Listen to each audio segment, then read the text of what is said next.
Why does relationship satisfaction drop for both partners after having children? And you have these women who feel like, why did I give all of that up? Because now my kids are out of the house and now I don't have a career to go back to, right? Why, even when dads are doing more than our fathers ever did, does it still feel like it's not enough? I think men are looking backwards and they're saying like, my mom is saying that I'm an amazing dad, right? And their wives are saying, I am drowning. Don't you see how much more I am doing than you? And both of those perspectives are actually right. What do we believe the job of a mum is? What do we believe the job of a dad is? And that's where I see the should, is that these men are saying, what I know how to do is go to work. What I can do is go to work more. I can just work more hours. Can ideas around masculinity actually help me as a father, or are they things I should be fighting against? I think it's about transforming the language of being a provider and being a protector to say, it can also be about protecting your time and your sanity. It can also be about providing you space to pursue your dreams. Where did these ideas come from? And what happens to our relationships when we try to live up to ideals that were never designed for the lives we're living now?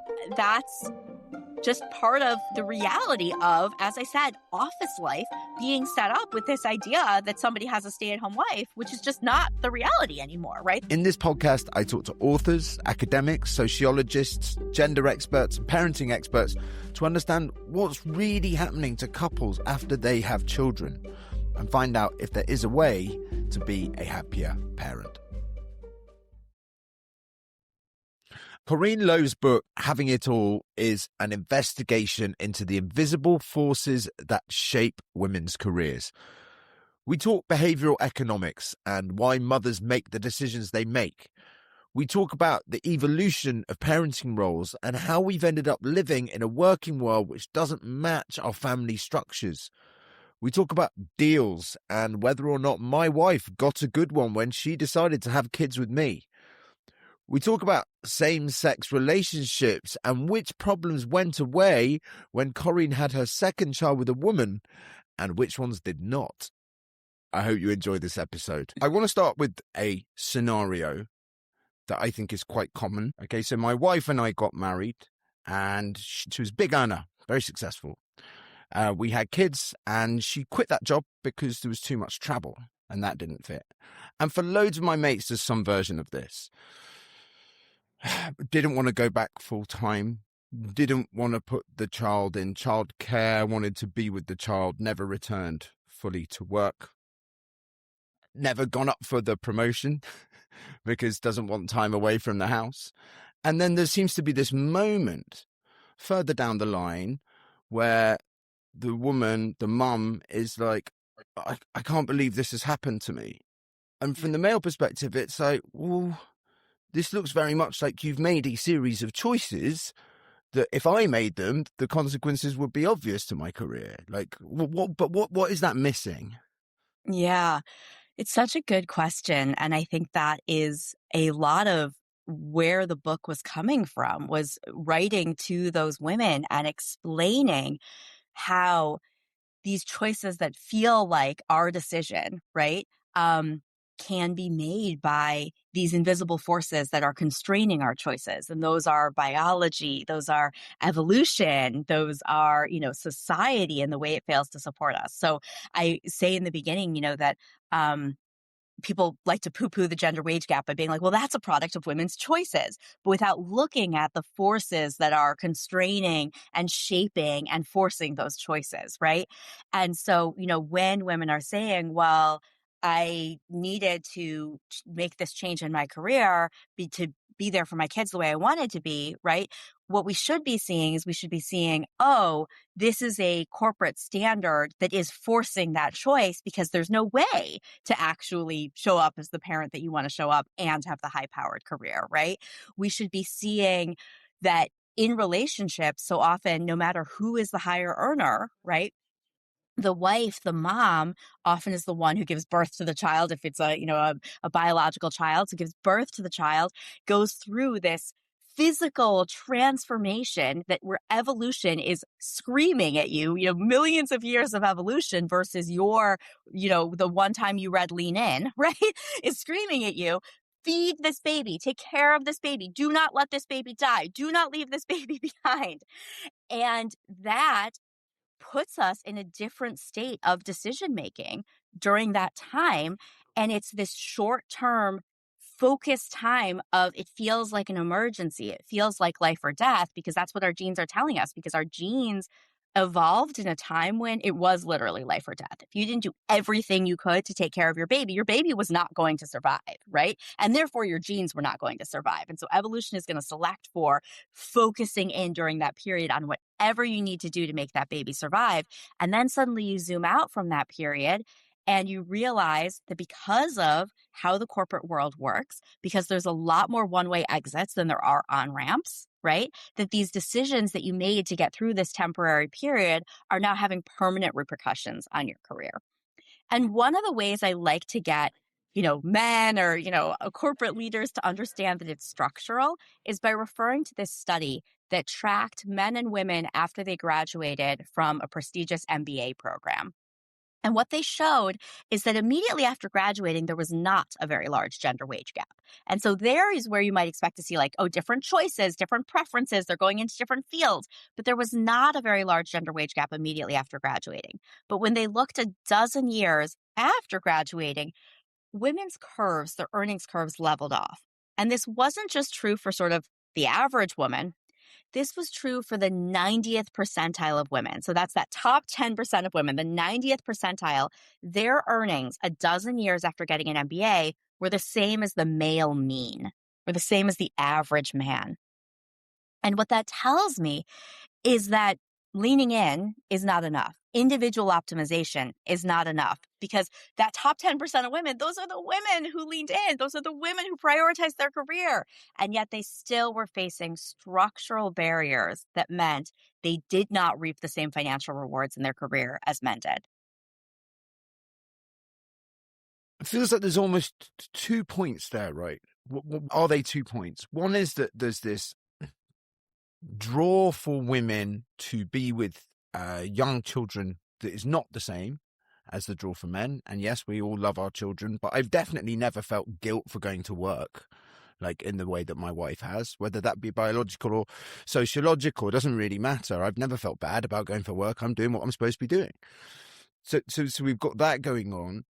And then are you saying that it's actually a separate issue, is that actually women know that regardless of if they were making really quite brutal decisions in that period, they wouldn't be getting the rewards. So they're even more inclined to be like, no, where I make a difference is with the child. Yeah, well, I think let's revisit both of those points. So on the first one, I'm so glad that you said it, because part of what the book says that I think is really a bit bold and rubs some people the wrong way is that I just say that I think women react differently to having a child than men do. And this is something that's almost become kind of taboo to say, but I refer to exactly that, how, when I had my first son, every time I had to leave for work, I was racked with guilt. Every time I went on a business trip, it was this, giant existential crisis. And I just have never seen one of my male colleagues experience that, right? And so just naming that and saying okay, of course, because this is the evolutionary strategy and this is the societal strategy, is that for you, by going to work, you said, I viewed it as, this is what I'm supposed to be doing. You are confirming the gender norm when you go to work, and women are violating the gender norm. And that gender norm comes both from society, what's expected from us, and it comes from deep down in our genes. And I go into this, the evolutionary biology of it a little bit in the book, but basically that, women have a different survival strategy of trying to make sure each offspring survives, and they do that through care and love. And for men, it's about this economic competition, which used to be going out and slaying the ox or whatever, right? But now is going out and landing Ox the is deal. domesticated. You can't slay an ox. That is out of order. Sorry. It's like tied to a post. The wild boar. Okay, I'm sorry. Yes, I'm so glad that you named that, and I think that it is very real. And I think the issue is, and I talk about this in the book for women, is really figuring out how to separate ourselves from our biology a little bit to understand that, some of that draw that, has made some of my friends make themselves sick over needing to pump breast milk rather than give their baby, an ounce of formula, that some of that pull is what economists would call irrational. Irrational in the sense that when you zoom out and when you kind of have some distance from it, you'd be like, no, I was crazy to do that. Because that's you also, right? That's also your preferences. But our preferences in each moment are affected by these sort of short-term concerns that shape our biology that don't shape our kind of long-term well-being. But then the second thing I want to note is, yes, even if a woman makes all the same choices as a man, there are these structural constraints. And one way that I show that in the book is referring to this great study out of Sweden, where they have actually like quite good maternity leave. They have, a lot of policies that like in the US we'd be really happy to have. But what these authors show is that women who never have kids, get promoted less than their male colleagues until they hit age 40, at which point they start getting promoted at the same rate. What's going on there is that the bosses are saying, well, why would I make you a manager when you're going to take maternity leave, which in Sweden is at least a year? You're going to be gone for a year. It's going to be super disruptive to my business. So I'm going to let you stay in this junior position until after you've had your kids. And then when she hits 40, he's like, oh, okay, I guess I can give you the promotion. I guess you're not going to have kids. And so that shows us in the data that, even if, as you said, women make all the right choices in terms of their career, that there's still forces that they're facing that are still going to hold them back. Now, I don't think that that's necessarily what's happening for the women who are in the 90th percentile. Some of those women do have kids. And what's happening there is, as I'm saying, they are the 90th percentile. They're the top 10%. And structurally, by nature of being married to a man, being the one who gives birth to a child, right? They are just going to encounter more constraints on their earning power than a man is.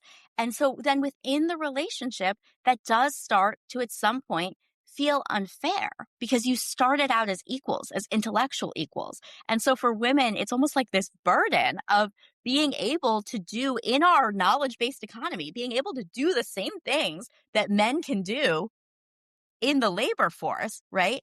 But having this extra ability, which in my economic research I call reproductive capital, this ability to be the one who gives birth to and feeds a child, which means that even if we're equals to men in the workplace, we often don't end up equals within our marriage because one of us has an advantage in being the one to stay home and to care for the child more. And so that, like, why does it feel unfair? It feels unfair because you're like, I know I've never been as smart as you, dude. Like, I know that we graduated from the same college or we got the same PhD or we got the same MBA. Why are you earning more than me? And how could you not end up resenting the systems that make things turn out that way, even when you wouldn't take back any of those moments that you spent with your kid either? Looking at the whole piece of what you said, the reason that affects relationships, I think, the resentment that comes up is really a lot of what you're saying is when we look at other people, we always see them doing what they want. Whereas actually most of the time we're doing what we feel we should. Mm-hmm. And then those two things have a complicated relationship, right? It's like, do I want to work? Yeah, I want to work, but I felt like I should. Like, do I want to be working now? No, but I should. Like, I'm not allowed to not have a job. Like, it's really complicated because we feel good when we're doing the things we should as well. So then we feel like we want them. But when we look at other people, it just looks like that everyone's doing what they want. Right. Yeah. And that's like what you said about this, what we should be doing. I have deep compassion also for the men who, I talked about the biological piece, which is like the piece where I think I understand why women take more maternity leave. I understand why, it doesn't make sense for the parent who's not breastfeeding to be the one at home and the parent who's breastfeeding to be the one at work, needing to pump 8,000 times a day because like babies eat like 12 times a day when they first come out. Right. But what I see in the data also is that when it comes to things that are not biologically driven, when it comes to cooking and cleaning, that women also do more, and they do more even when they're the primary breadwinner, right? And there, That's where I see this pull of the should, because I'll give you an example that in our data, one thing that people said to us is they said, well, maybe part of the problem is men have to work 40 hours a week. And because they're in jobs that don't have the flexibility and you have to work these sort of minimum hours, so they can't adjust their hours, whereas women have more access to part-time work. So we looked at couples where both couples were hourly wage workers. So picture the modal couple here is like she's in healthcare and he's in transportation. So she's a nurse, he's an Uber driver. And in those couples, when her hourly wage was more than twice his hourly wage, she still did double the cooking and cleaning that he did. Okay. But he still worked more hours than she did. And that's where I see the should, is that these men are saying, what I know how to do is go to work. And so even though I see that like I'm not contributing as much as I want to be at home because my wife is earning more, what I can do is go to work more. I can just work more hours. And remember, these are fields where you choose how many hours you work. So he's just continuing to go and work more hours because that's the should. That's the message from society and maybe some of that evolutionary programming too, instead of recognizing, oh, the way I could provide for my family is that if I could pick the kids up from daycare and she could pick up a shift as a nurse, actually, I would be bringing income into the family by enabling my wife to work more, right? And so there are Yeah, some places where I don't feel, I was really, really lucky with my job where I got to do the school run. I got to do all this stuff. I don't like, I couldn't relax into it a lot of the time because it felt like I was doing this thing because I didn't have a big enough job that demanded that I wasn't there. And that's what's going on there. It's like, this is slightly uncomfortable. Well, I'm going to double down and be a good man and work harder, even when that's a completely irrational use of time. Yeah. Because you were violating the societal gender norm. You can be mean and say that's fragile male ego, but it's an invisible pull that we need to name, right? Absolutely. And I think that by naming it, right, that's how we're going to kind of learn to transcend it, is by naming that like this isn't men being lazy because we see them putting in the hours at work, right? But it's societal programming that says that the only way he can contribute at work and the only way she can contribute is at home. And then, fighting this fact that, she's going to feel the weight and the burden of what goes on at home in a way that he doesn't feel, but he's going to feel society's judgment of, am I, as you said, do I have a big enough job? Am I, producing enough at work? Am I succeeding enough? And we all need to learn to redefine success to actually have like the lives that we want. Yeah, and I've got a really, really nice guy that I really like. He's in his 60s, and he made some comment the other day, and I was like, oh, no, to be honest, mate, I'm pretty active at home, and I do this, this, this. And he was like, do you have a penny? It's an idea that we've all internalized about the domestic sphere being the female sphere. Women as well as men, right? That's the should. It's like, my wife says when I mess up stuff at home, she still feels guilty because she's like, even she's if responsible for it. She's in charge. I should have been doing it, right? Why? Where does that come from? Like, and why is it so hard to shift now in 2026 when women are working just as hard as men? Well, I don't think we did any work on gender roles, actually. What happened is that women entered the labor force, in part out of necessity, in part because there was this divorce revolution that meant that the women who had chosen the other route, who had specialized in home production and specialized in investing in their children, they ended up divorced and starting over in their 40s with minimum wage jobs. And so they got this lesson that was like, we've got to protect ourselves and we've got to be able to support ourselves. So they entered the labor force en masse, and we see women's time. Can we just pause there for 1 second and just slow that down? Because this actually was brand new to me. Okay. Because I'd always seen the move of women into the workforce as this women's liberation, pure carrot, right? It's just like, oh, look, there's financial freedom, there's status, there's me doing a job that's individualized to my needs rather than housekeeping and looking after children, which is identical for all people. Like I get to be myself somewhere. But actually what you say in your book is there was a big stick. Yeah. Just sorry, explain that again. It's a bit more slowly for the non-economists. Yeah, absolutely. So marriage in the 1950s, because prior to that time, like we were agrarian economies. And so both people are sort of working to like manage, the farm economy, right? As the population urbanizes, we settled into this arrangement of economic specialization, which was that one person specialized in the labor market, one person specialized in home production. And that's the 1950s housewives in the aprons, or is that pennies in British speak? So yes, that's that image we have in our mind of, right? The housewife, taking the turkey out of the oven with her oven mitts, and the dad coming home and making a martini or whatever. So that during that time, right, women are not working in the market, they're working at home. And this is specialization.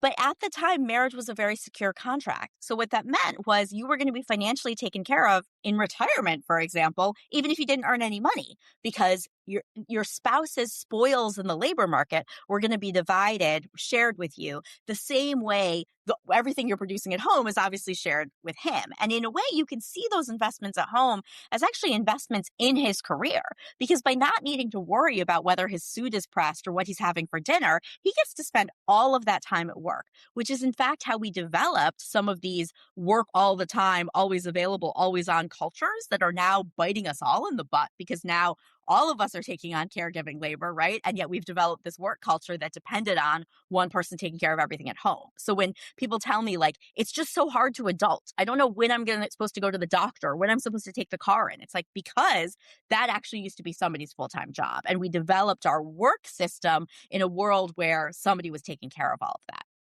Then starting in the 1960s, the late 1960s into the 1970s, in both the UK and the US and many other countries, there's these major divorce reforms.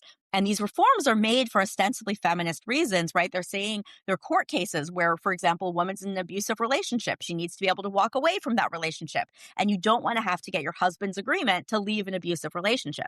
Divorce law changes to say anybody, either party, can walk away at any time. You don't have to prove the other person had an affair. There doesn't have to be some, big reason, right? You can just decide, I want to leave the marriage. But the problem with that is that some of the men said, oh, well, I want to leave the marriage and marry my secretary. It's not because anybody's abusive. It's just because the grass looks greener on the other side. And so you had women like my grandmother, for example, who had invested in this domestic production. That's all that they knew. They had given up their jobs. Many of them worked before they got married, but they'd given up their jobs. They didn't have careers, and they ended up very poor because they did not have a way to support themselves. And whatever you get in divorce is not going to make up for sharing somebody else's salary, sharing somebody else's retirement, their pension, right? And they don't have that because they invested in the kids in the home. So those women sent a message to their daughters and their nieces, right? And said, do not let this happen to you. And so what we see is that women entering the labor force follows very closely when these more liberal divorce laws were rolled out across in the United States. We can see it kind of state by state, but there was a big reform in the UK in 1969, I think. So what I say is that part of women entering the labor force was really about the bottom falling out of the marriage economy, which means we never dealt with actually changing gender roles. Women changed gender roles. They had to learn how to show up at work and be equals, and they changed the workplace, right? They transformed it in really fundamental ways. And that's all the sexual harassment, lawsuits and legislation that happens, where the workplace really changes, but the domestic sphere doesn't. And so women end up, what I say, winning the bread and baking it too, because there was no pressure on men that said, oh, you need to survive at home, right? And so that meant that gender roles and gender expectations for men didn't change. Their way of feeling successful didn't change. And so we really haven't dealt with how do you have a gender structure that supports a two-earner household, even though now our households often have become very dependent on two incomes. And, many couples would say, no, we could not afford for my wife to quit her job. Most would say that, the majority. This is a bit of a curveball, but I just wonder if we look, right, at the carrot and the stick, right, that moves women into the workplace. Okay, there is the desire for autonomy and the status of work and using my individual skills. And then you've got the stick of actually, I'm in a perilous situation without it. What would the mirror of those be that gets men to start to think of the home as a business that they can get? I don't know. Yeah, you understand what I'm saying. What's the pitch for men? Well, I think the force that is going, if anything is going to change this, I think the force that's going to change this is the falling marriage and fertility rate. Because not all men right now have the earning power where they can be the sole breadwinner and, try to have the traditional household structure, right? Those men who do not have that earning power are finding it very difficult on the marriage market. And that's what we're seeing is lower marriage rates for men who are on the lower end of the earning spectrum. And men say in surveys that the most important thing for them, in fact, to feel successful is to get married and to have children. That is something that's very important to them. As in that does that comment outweigh women saying that? Yes. Wow. If young That's men saying that huge. say this at a much higher rate than women say it. And so if that's what men want, then they have to figure out what women want, right? Because you cannot have children without women. And this is part of that asymmetric biology that actually, if women want to have children, they can pursue single motherhood, right? It's actually pretty inexpensive for a woman to pursue single motherhood, but men cannot have children without women. And in fact, for two gay men to try to have a child, they have to be very, very wealthy because it costs about $200,000 between surrogacy and egg donation because women's role in reproduction is so critical. So for men to have families, get married, have children, they need to figure out how to show up as partners and bring more than just a paycheck to the table. And so I think if we can change the language of how we talk about this, and instead of feeding these young men resentment and anger at women, right, saying, you need to show up as a partner, and there's so much more that you can do in a household than just bring your paycheck. And the more you're able to demonstrate those capabilities, the more you're going to be able to find this partnership where you're going to be able to have a family. I think that that's the force that might finally start changing things at home.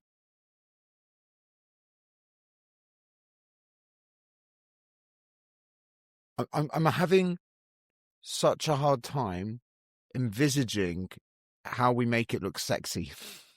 Right? If you think, right, there's this series over in this country. I don't think it's big over there, but it's called the Transporter series. And the basic thing is it's car chases and blah blah blah blah. It's all very sort of macho, but in every one he gets a woman and he has to protect her and get her somewhere. And basically, what they found out that actually sales to these movies were driven by women. And there is still this kind of man as protector thing, which women like the world is more dangerous for women because of men, right? But like the man as protector is still important. And then there is still this kind of mainstream thing about the bloke where he's not wearing a pinny. And like, I find it sounds like you're absolutely right. I'm just wondering, like, what does that look like? Well, one of the things that, like, I know you have a lot of male listeners, and I'm sure you've had this conversation with your male friends, right? Is that in terms of things actually being sexy in a marriage, right?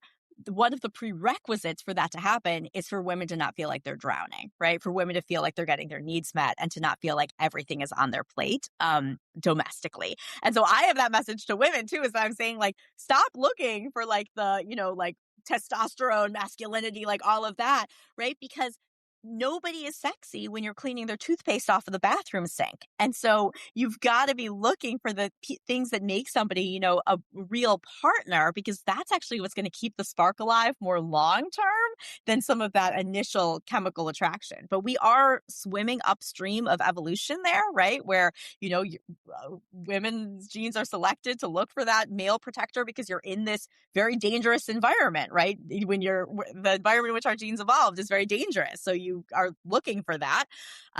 And so I do think we have to kind of fight those instincts a little bit. But I think it's about transforming the language of being a provider and being a protector to say it can also be about protecting your time and your sanity. It can also be about providing you space to pursue your dreams and seeing that actually in the long term, that's what's going to keep the romance alive much more than those very short-lived, Jason Statham movies, right? Where he You have saves seen the it, right? damsel in distress.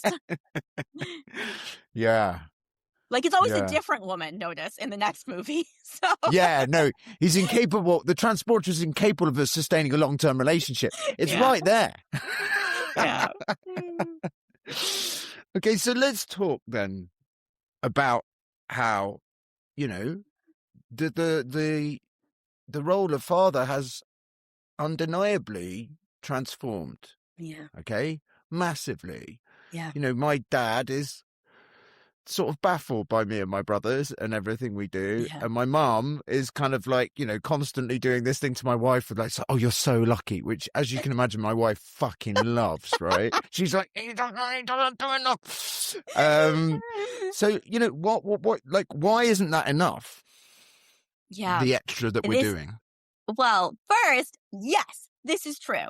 Parents spend twice as much time with our kids as a generation ago, and this is true for dads. And so, as I said, the structures that we evolved of like in the workplace that say one person can be always on, it doesn't work nowadays for men either because men are involved as parents. What's interesting, though, is that because in the background, creating that change was not a shift in gender roles, but rather a shift in the returns to our time with our children, what economists call human capital investment.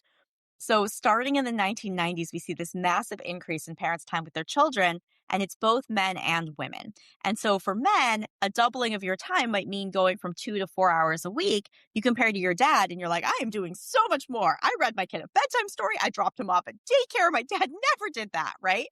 But for your wife, whose time is also doubled, that means going from 7 to 14 hours a week. So, the gender gap in time at home has actually gotten wider instead of narrower, even though men have increased so massively. And so that's a hard pill to swallow. And I think it's where a lot of misunderstandings in relationships come from, because I think men are looking backwards and they're saying, like, my mom is saying that I'm an amazing dad, right?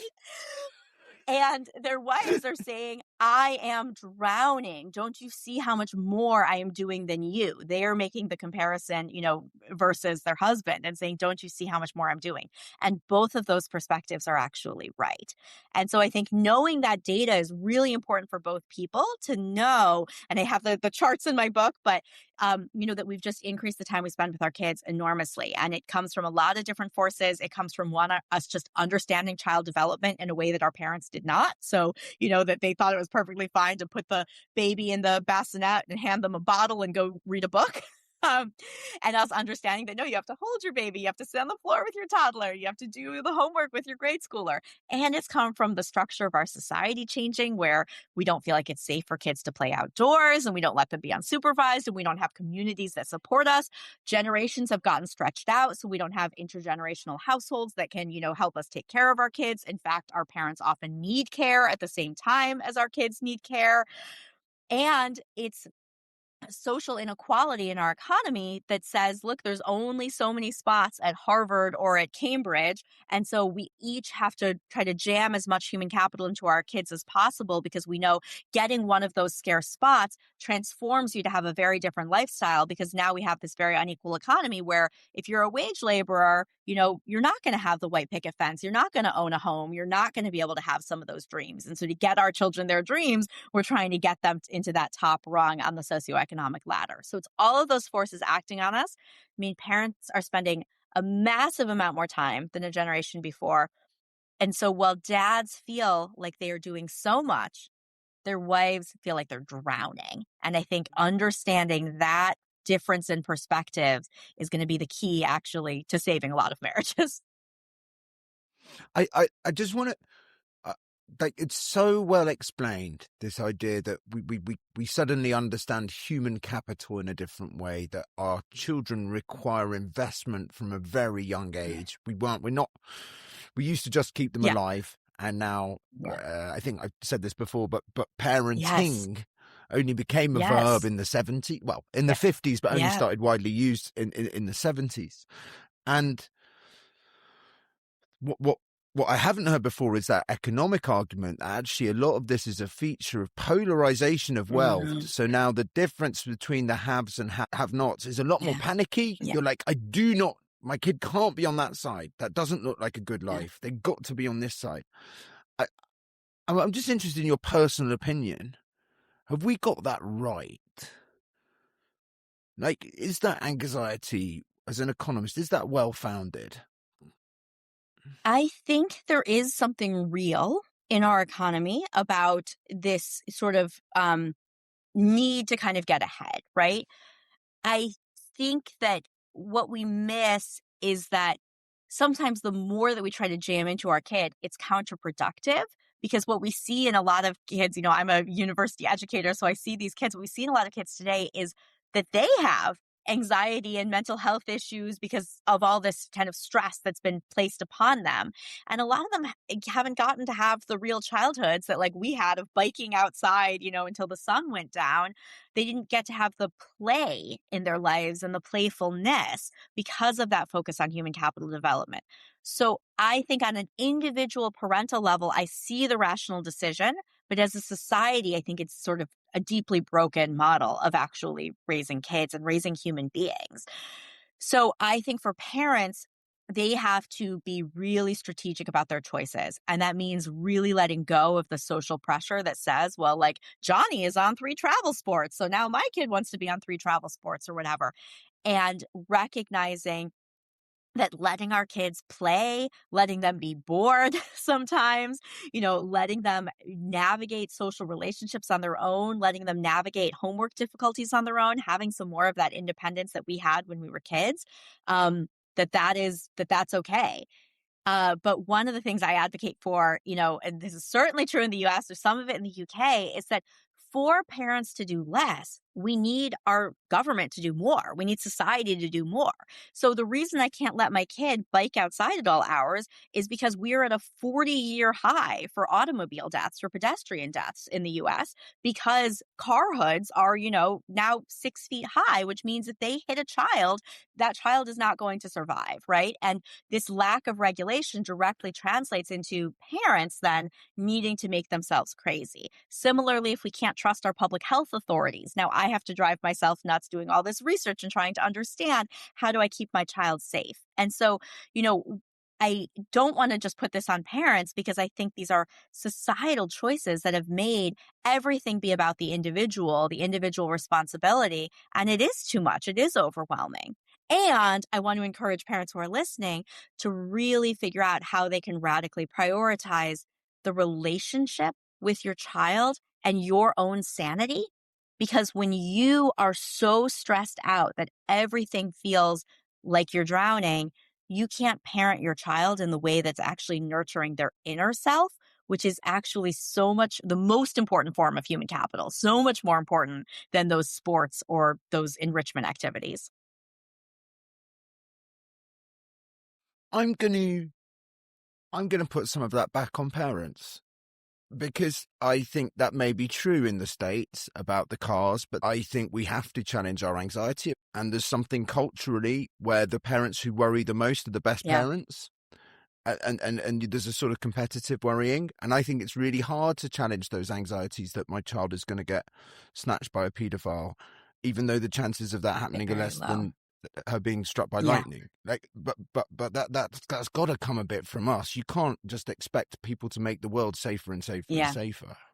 No, it's very true. And I think that like parents learning to, focus on what actually matters, which is the relationship with your child. And ultimately at the root of the relationship is also your own well-being.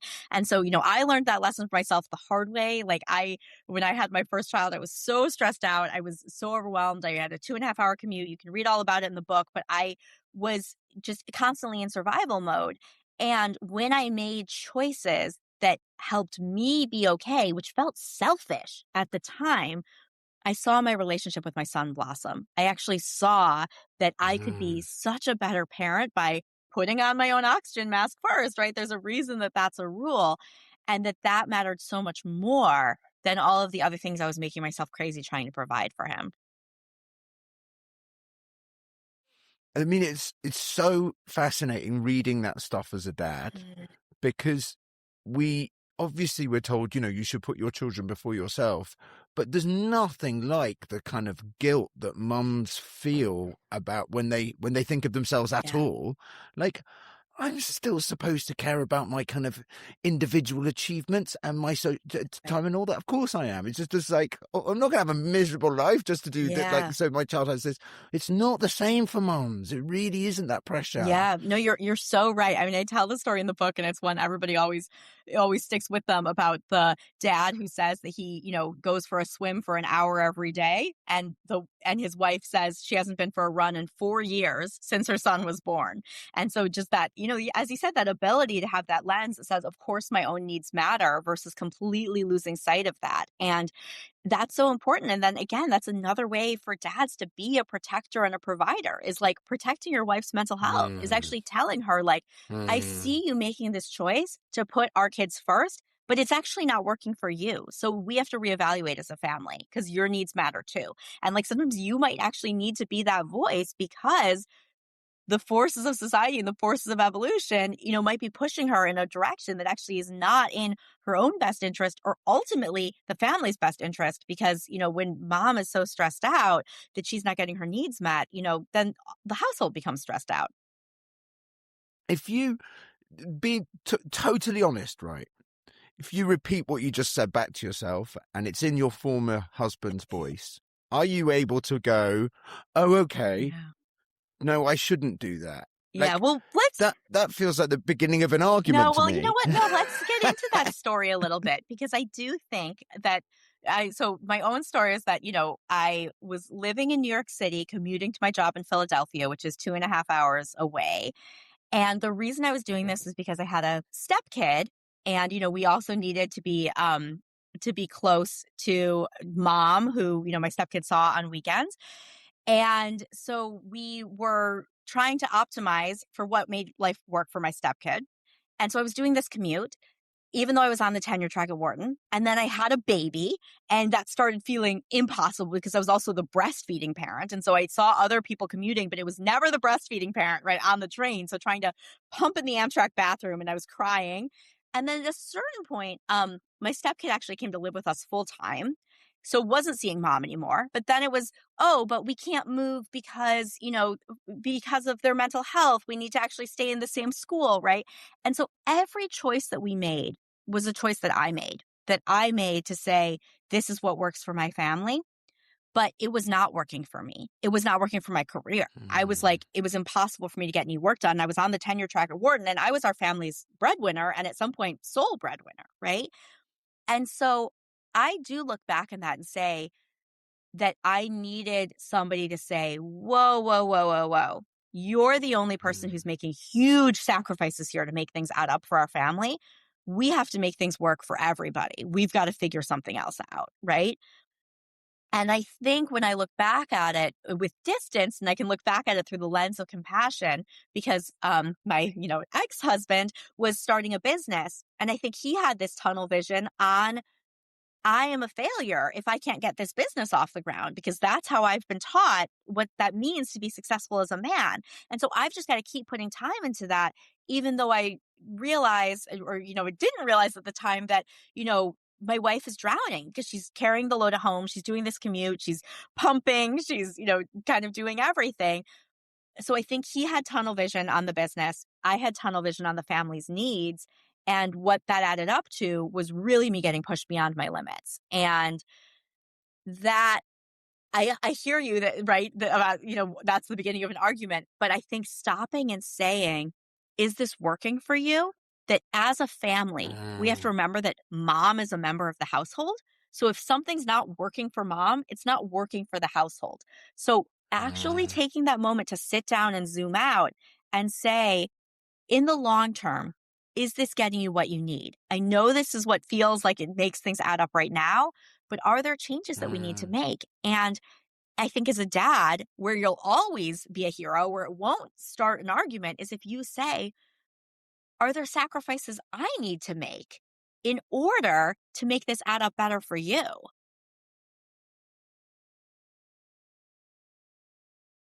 That's beautiful.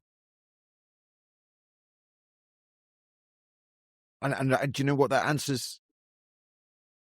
Such a big question I've had, actually, because I think part of the fix that men are in is we're not sure what the sacrifice we're supposed to make anymore is. Like, and everyone wants to sacrifice something, right? Martyr is a horrible slur that gets chucked at women, okay? But really, being someone who adds value through suffering is this really human need, right? I want to do something. I want to lay something down for something bigger, and that's it. Are there any sacrifices I can make that make this easier for all of us? It's a beautiful question. Having said that, do you want to have an argument? Yes, I would love to. So, you have this chapter called Investing in a Partner. And basically in this chapter, you set out a few things that women should be looking for in a partner. I think maybe we should say basically one of the themes of the book is, which is really great, is basically everything is deal. Work is a deal. Your relationship is a deal. You want women to just stop and be like, am I getting a good deal here? Which I think is really great. And this chapter made me a little bit salty because I was like, oh, I wouldn't have passed some of these kind of tests that you were saying women had to ask. Like, my wife earned loads more than me. There's a bit here. Hang on, I've just written this down somewhere. There are two types of red flags to spot here. One, men who have never thought about what they want their home to look like and are comfortable living in a generic white box. Okay, stop. Right, that is me. That's still me. I don't give a shit. It's just not not my thing. And that's a source of tension in our relationship, right? But it's not been a deal breaker. And I felt like a lot of the stuff that you went through, and you were saying, you need a man who's going to do this, and you need a man who's got this kind of experience with children or whatever. I'm like, well, you've just shown me loads of graphs that show that there aren't any men like that, and it's all right for you because you're going to go off and be a lesbian, and you can find a woman who can do it. But these men don't exist, as you've proven. So, yes, I will say I wrote this chapter in part to my younger self, that when I originally got married, I didn't think about any of this. I was looking for somebody who checked my boxes as a boyfriend. And I found out later that the person who checks your boxes as a boyfriend, it was like, oh, we have deep philosophical conversations, right? Is not necessarily the same thing that helps support you as a partner, as a husband, as a co-parent, right? And so I know I share those questions in my class, and I, send the students off at spring break, and I'm always like, okay, go have fights with your loved ones. Come back and tell me how it goes. And I often, there are some conversations, some breakups, but pretty few. And so I think that what my goal in sharing it with people, with the questions I wish I had known, is to have these conversations earlier. And it doesn't mean, that poor Alex doesn't get to get married, right? You get, chucked to the curb. It means that you get this chance to surface the idea that where we are going as a couple is not where we are right now. And maybe we need to think a little bit about how we support each other, where we're going before we get there, before things get hard. So to have the conversation now, one of the questions I say is, okay, of course you say, baby, of course your career is just as important as mine. But what does it look like when one of our kids is sick and somebody needs to stay home from work? Are you able to swallow that pill despite all of that programming that says you've got to show up at work and you've got to advance your career as much as you can, to be like, actually, it makes sense for me to be the one to stay home today, right? Because I need to sacrifice something to get, to have my wife have the career that she wants also.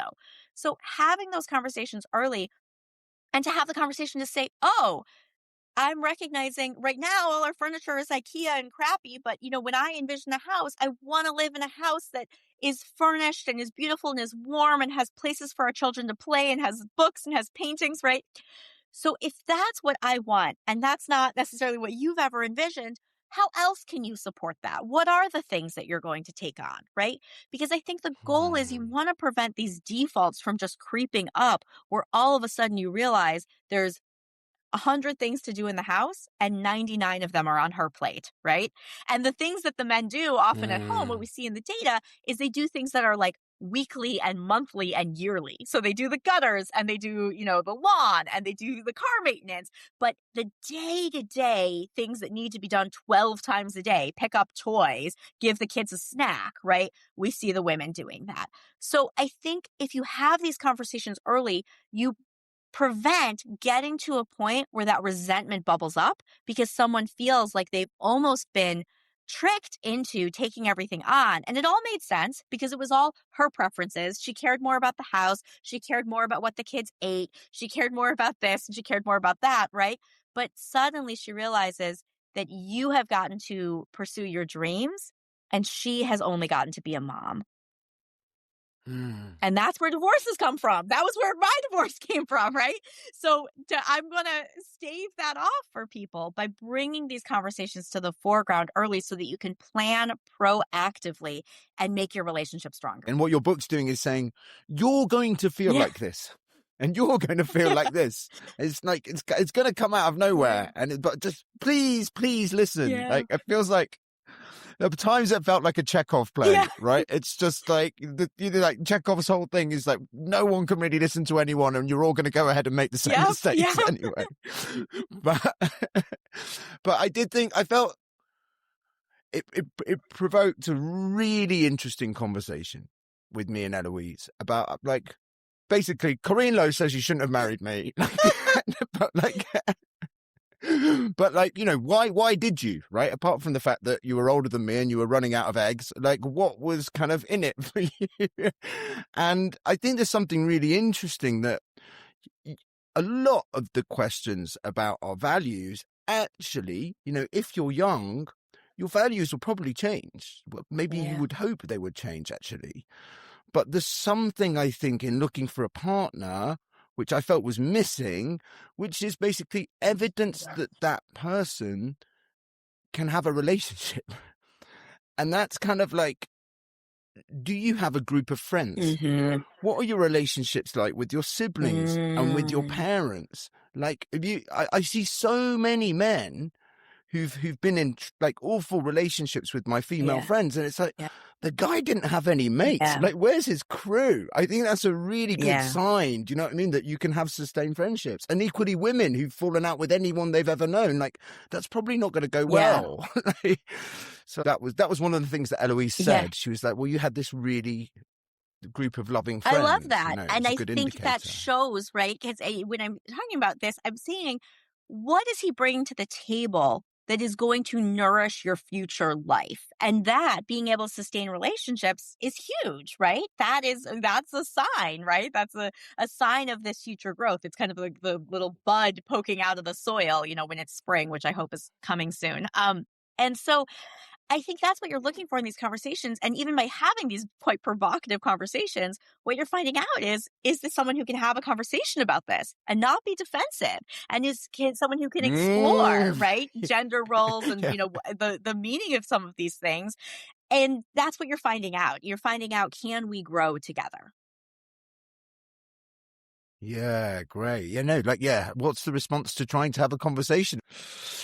Talk to me, right? We just alluded to it out of nowhere before that you then go on to have a lesbian relationship and so now we've got a direct comparison.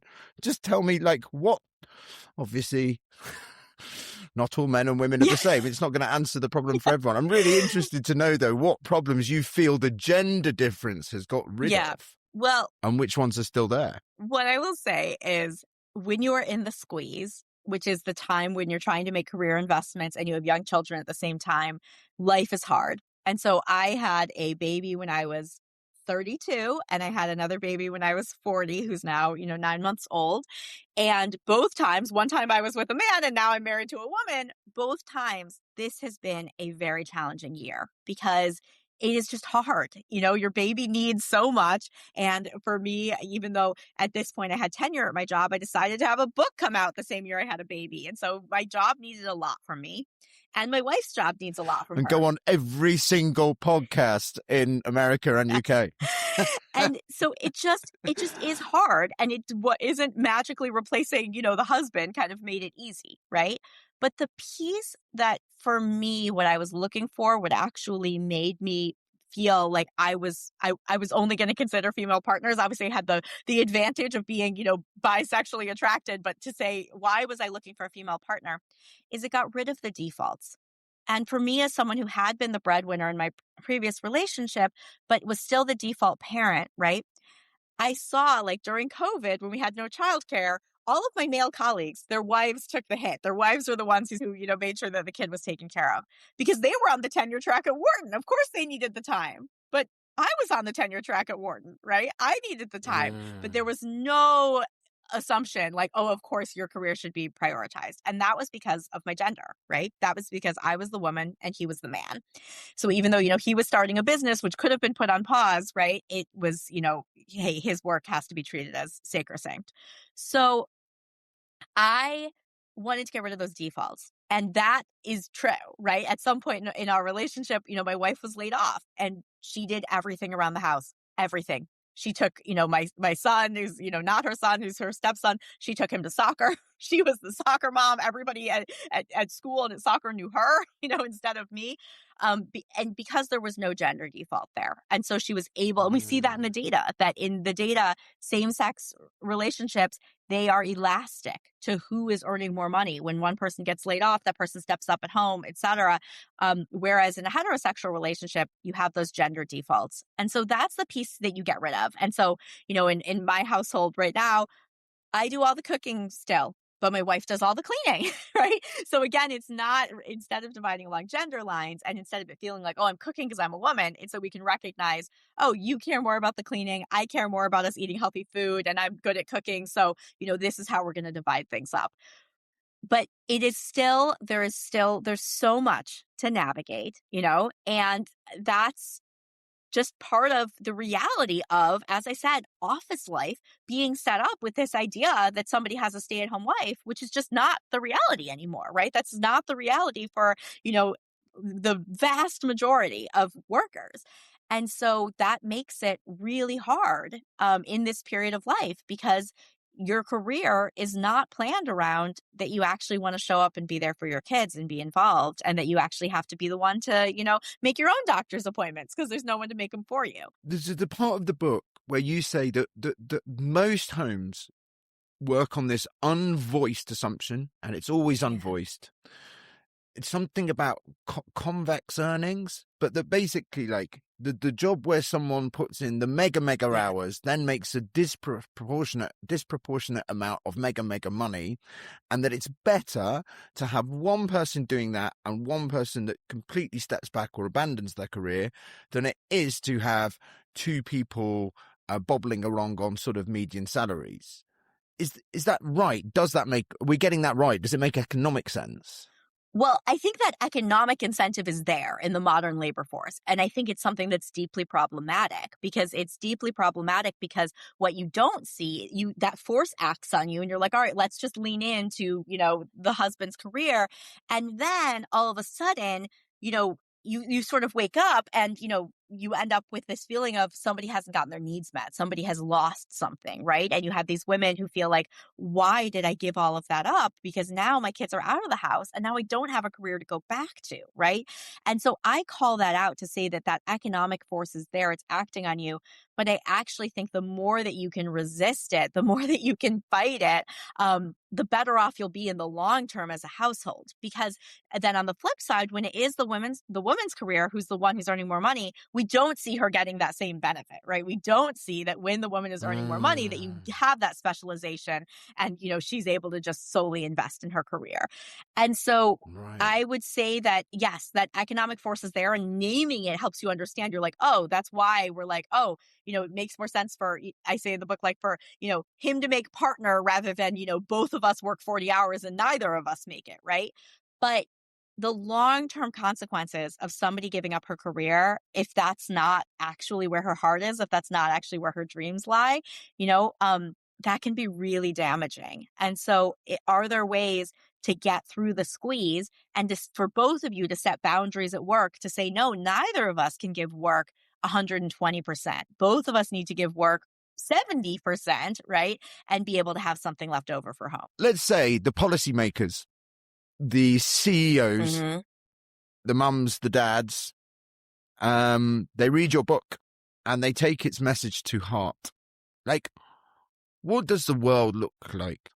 Well, I think a big thing is when I talk about these boundaries at work is not having the jobs that expect the 80 hours from you, at some point in your career and just understanding that you're going to give something up from that worker in that moment in life. But what you're going to gain is people not burning out, people not leaving their jobs, not bleeding female talent. So if you look at law firms have done a really good job of getting to 50-50 in hiring for entry-level associates. And then if you go up to senior partners, it might be, 10% women, right? They just hemorrhage that talent because of what the job asks from you. And so I think for firms to understand that that's expensive, that investing in hiring and training people who you then lose is really expensive. And if you can provide some structure, because it's actually about boundaries, not about flexibility. And I go into more detail in the book. If you can provide that structure that lets people have a life outside of work, you can retain workers through the squeeze. And the squeeze is so temporary that you don't want people to make these kind of permanent decisions, based on this temporary problem. And so if firms can figure out how to support working parents through that period, I think they're going to end up with more of a competitive edge because of the talent that they're able to retain. One of the big things that I think that we get wrong in the messages that we give to women is that all the business books for women are kind of like act more like men, right? It's that women don't ask and nice girls don't get the corner office. And when I look at the data and what the research actually says, it shows that there are places where even though there are gender differences, that women's traits might actually be more productive in the workplace. So I give an example from my own research on negotiation where I'd always heard men are better negotiators than women. When I looked at the literature, I actually didn't find studies that showed that. I found studies that showed men negotiate more. I found studies that showed that men were rated as being better negotiators, but nothing showing that they actually got more. So I ran a study where it was an incentivized negotiation. The stakes were real. They actually got paid whatever they got. And you had to negotiate over a $20 bill, and one person got $5 and one person got $15, or vice versa. And you had to agree on that. So obviously that's a pretty fierce negotiation because you both would rather have the $15. And if you can't agree, you both get zero. And what I found is that when men negotiate against women, they were equally likely to get the $15, no difference in performance there. But men got less money in this study, in this negotiation overall. Why? Because when women were paired with other women, they also did just fine. But when men were paired with other men, they were more than twice as likely to fail to reach an agreement and therefore get $0 as any other pair type. And so the men's instincts that were praised of being aggressive negotiators here were actually a terrible fit for how you actually made the most money. Because yes, you ideally want the $15, but you also want to make sure you don't just walk away with zero, right? You want to make sure you get something. And I can see that, in a lot of corporate scenarios as a manager, I would be a lot more worried about blowing up a multi-year, multi-million-dollar partnership than I would be about getting the extra 0.001% on the royalty contract. And so some of these traits that we treat as, the ideal in the workplace because they're the masculine traits that have always been there, right? There's no evidence to show that that's actually what's productive. And so I think that diversity of traits in the workplace could actually make us a lot more money if we were able to recognize them as strengths instead of something to be sort of apologized for or changed. I mean, when I read that bit of the book, and it was like, because basically one guy comes in and was like, look, it's 15-5 my way, otherwise I'm walking out. And I'd be like, if someone said that to me, I'd be like, go fuck yourself, boom, grenade, like, which is what every bloke did. And that's exactly what happened. Yes, that was Matt. I hope you enjoyed that as much as I did. Corinne's book is called Having It All, What Data Tells Us About Women's Lives and How to Get the Most Out of Yours. The book is called Feminomics in the UK. Check out Corinne at CorinneLow.com, and you can find me on Instagram and TikTok at Be a Happier Parent and as Alex Trippier on Facebook. Please like and subscribe to the podcast so you can get the next episode when it drops.